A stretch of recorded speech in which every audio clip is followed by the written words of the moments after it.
Terjadi lonjakan kasus COVID-19 di Indonesia. Kondisi ini dikonfirmasi Ikatan Dokter Indonesia maupun oleh Kementerian Kesehatan.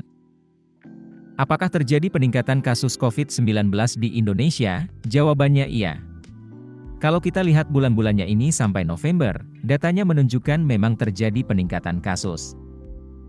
Demikian pernyataan Ketua Satuan Tugas COVID-19 Pengurus Besar Ikatan Dokter Indonesia, Erlina Burhan, dikutip dari Kompas.com, Rabu, 6 Desember 2023. Erlina menyebutkan, peningkatan kasus ini terlihat dari data antara Oktober hingga November 2023, di mana kasus terlihat naik 3 kali lipat. Disebutkan, pada periode 2 hingga 8 Oktober 2023, jumlah pasien terinfeksi masih 65 kasus, kemudian menjadi 151 kasus, pada periode 20 hingga 26 November 2023.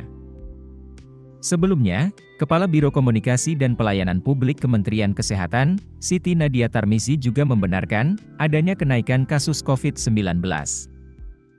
Pihaknya menyebutkan, ada peningkatan sebanyak 267 kasus mingguan, antara 26 November hingga 2 Desember 2023.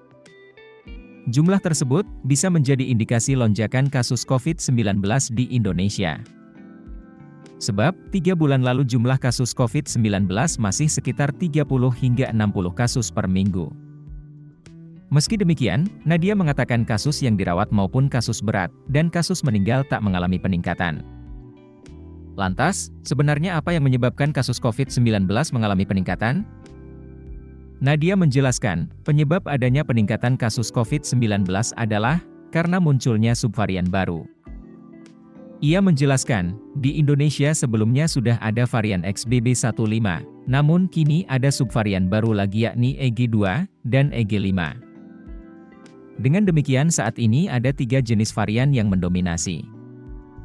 Pihaknya menambahkan, saat ini Kemenkes melakukan pemantauan kasus COVID-19 per minggu, tidak lagi per hari karena sudah tidak masuk situasi pandemi. Dengan adanya kasus COVID-19 yang mulai naik lagi, pihaknya mengingatkan agar masyarakat tidak lupa untuk melakukan beberapa hal menghadapi kenaikan kasus COVID-19. Pihaknya menyarankan memakai masker saat memiliki gejala flu atau berada di lokasi kerumunan.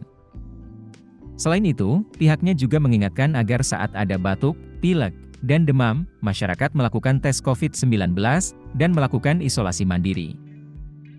Saran lain, pihaknya juga mengingatkan masyarakat untuk melakukan vaksinasi lengkap dan tidak lupa melakukan cuci tangan.